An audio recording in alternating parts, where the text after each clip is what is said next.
Well, hello everyone. William Reilly with Chainlink Labs. I head up strategic initiatives at Chainlink and been with the organization roughly 5 years. Very fortunate to lead a panel with a star-studded cast here today with some fine folks from the likes of Banco Inter, Bridgetower Capital, Kiln, as well as Hadron by Tether.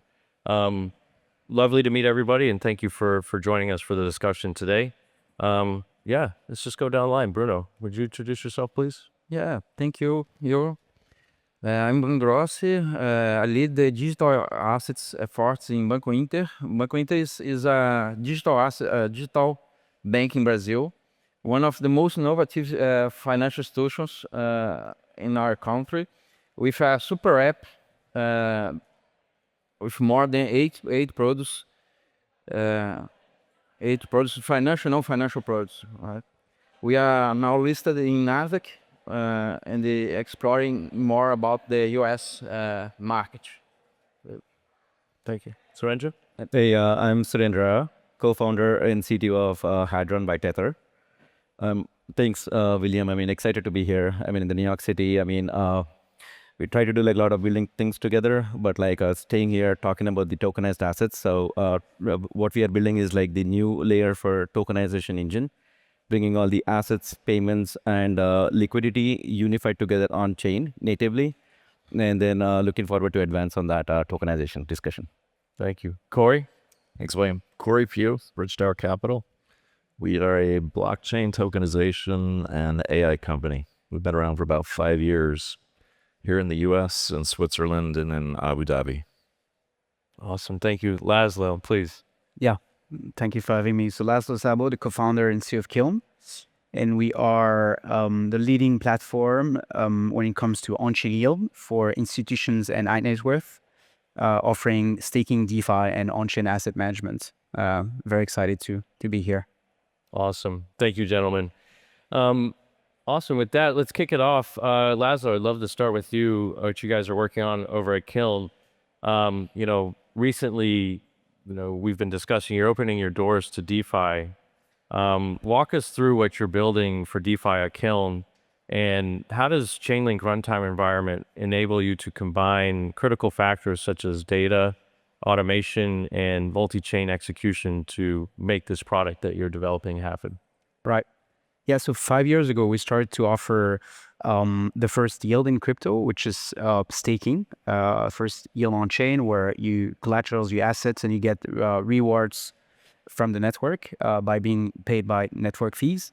Essentially, we launched a DeFi product, lending and borrowing in DeFi for stablecoin yields with our customers, the wallets, a year and a half ago, with very nice traction.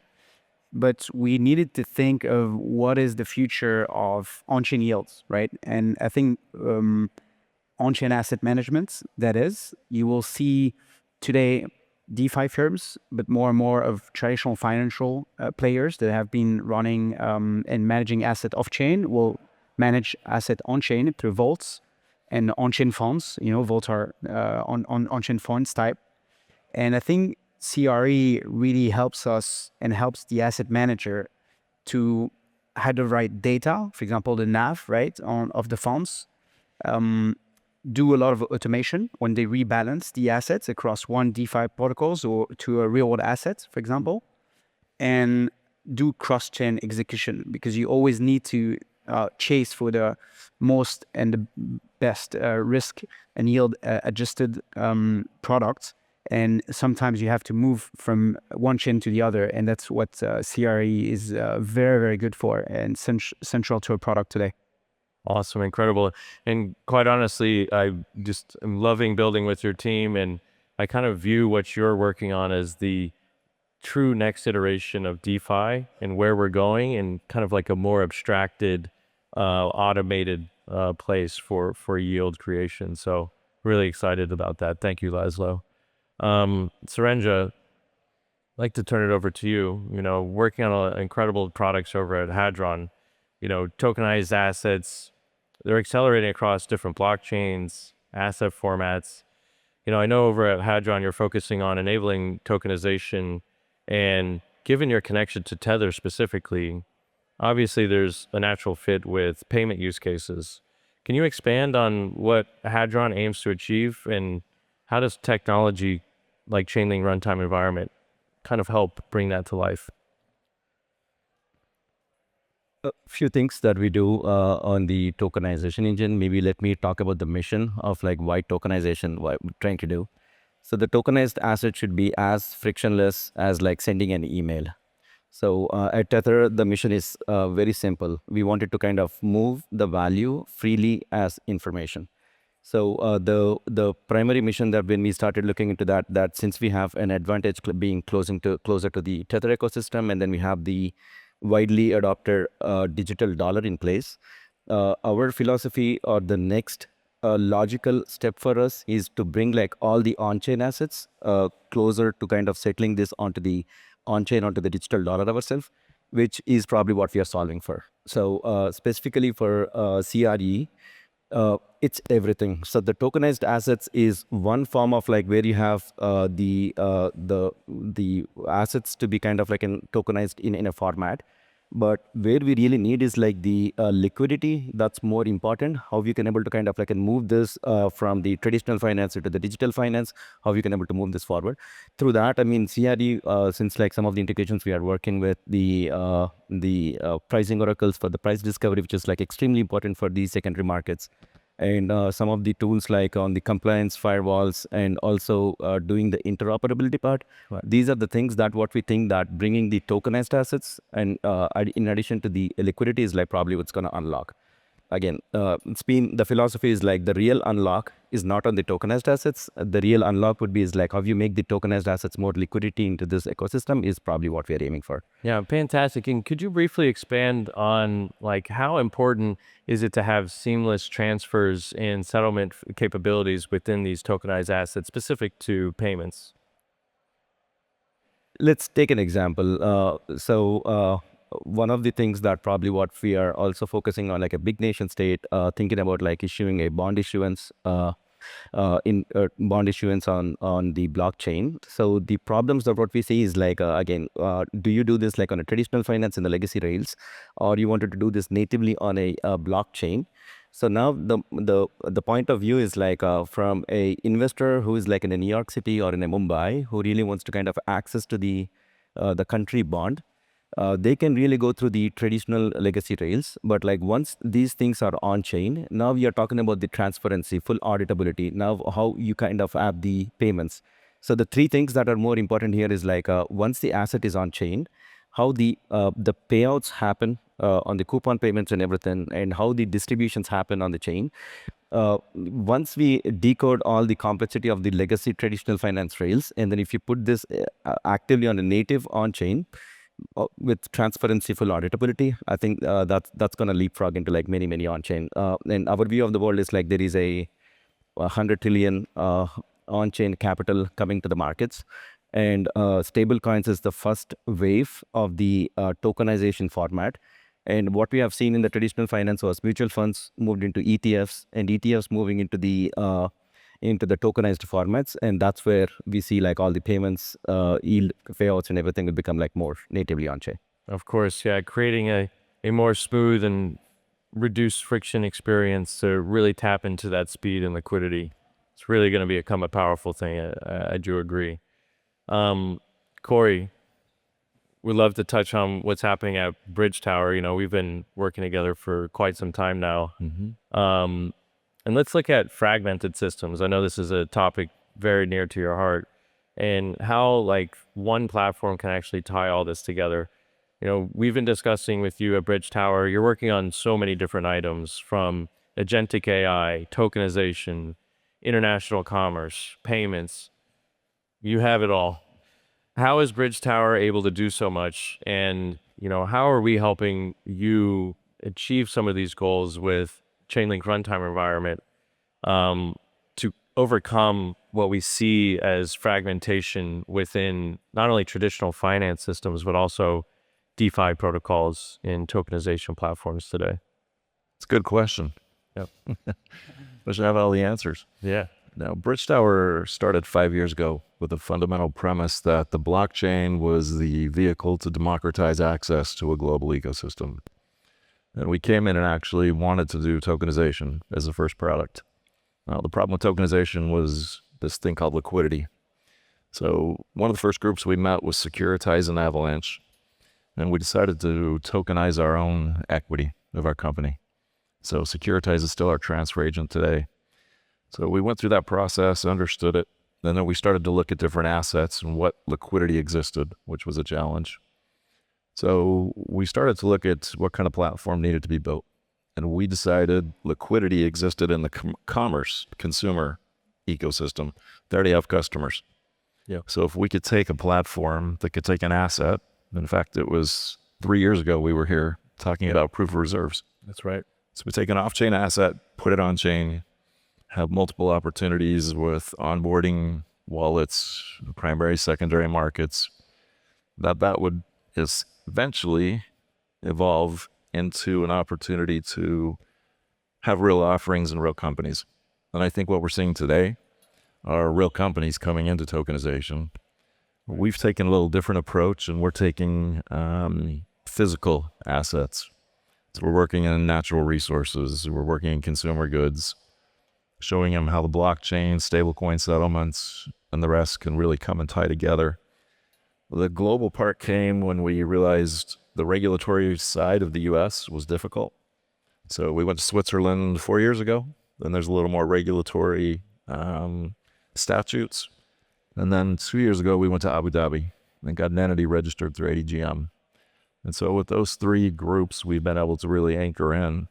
And the only way to tie this all together is partnerships. And so we didn't try to be an expert at any one or at everything.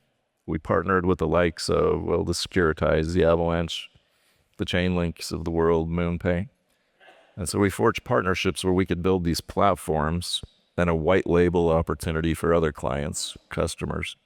We manage it for the life of the platform because it's too complex.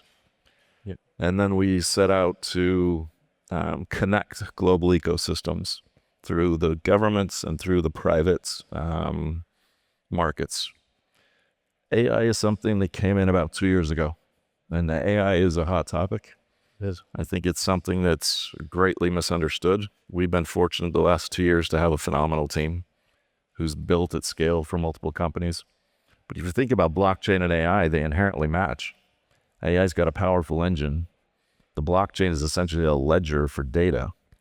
And if you can combine those two and put agentic AI agents within a tokenized platform, you can start to automate it. So what we have today is a tokenization platform that's end-to-end, bring customers in. CRE becomes invaluable because we have all these moving parts. So proof of reserves, real-time NAV, CCIP. Now we're looking at ACE as well. And that becomes the orchestration layer. And then on top of that, you have agents, like data agents, regulatory agents, compliance, payments. And you create one ecosystem that's seamlessly connected. And honestly, without CRE, that really has not been possible. And you can't streamline for opportunities. As far as the liquidity goes, I think liquidity is going to follow real companies and real offerings. So we're not too keen to go explore all the different areas. We want to find companies with customers, with real products, and use tokenization to bring them in. Really doing a lot, yeah, and tying it all together with CRE has been a fun and exciting journey with you, and I know we have a lot to build together still. So, Thank you, Cory. Bruno, I want to turn it to you at Interbanco. And I think you touched on this in your opening, but you led the charge at Interbanco to build an international trade finance application, your super app, which also involves some major players like HKMA, Banco Brazil, Standard Chartered, GSVN. What problems does this app solve, and how does it benefit the likes of farmers in Brazil? And kind of to tie it all together, where does CRE play a part in here, and are you going to expand this thing in the future, or how are you helping these farmers and other folks in Brazil? Yeah, first of all, I hope you understand my English. It's not my first language. I think that we are very proud of this project that we created with the support of BIS, but also with the Central Bank of Brazil and LKMA. It's to look how we can bring technology and purpose to solve real world problems, right? And the main focus was in small farmers in Brazil. Think of a farmer in the countryside of the Brazil, right? They grow right quality products there, like soybeans, coffee, and sugar, right? But they don't have access to the global market, to the global trade market. Global trade, the trade market is so fragmented, and so they have a lot of layers of intermediaries to give access, and they are paid weeks after they send the products, and depends with a lot of bureaucracy, right? There's a lot of bureaucracy. So this project was created for the second phase of DREX. DREX is a Brazilian CBDC, and the central bank digital currency, right? That was developed by the Central Bank of Brazil. In the second phase, the central bank asked us to propose new and more complex use case, and this use case we connected DREX with the Hong Kong CBDC. That's called project Assemble, right? To create liquidity and to create a trade finance platform over it, to connect the buyer and the sellers, make it create the opportunity to negotiate these commodities, and use the DREX and the Assemble as a liquidity layer, right? Connecting everything. Using smart contracts, we create a more programmable, more reliable, and more more trust between the participants of this transaction, right?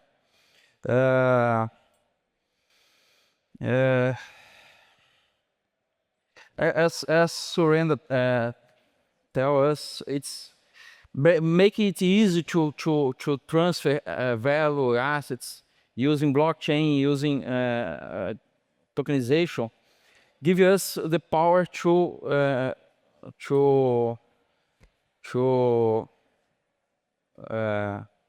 how do I say, to connect and to create more business between across borders, right?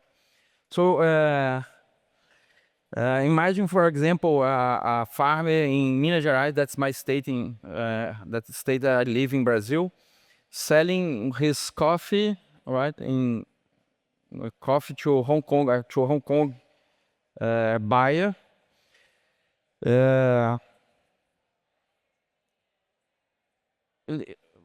It use it to take weeks to connect, to negotiate, to receive the money, all right?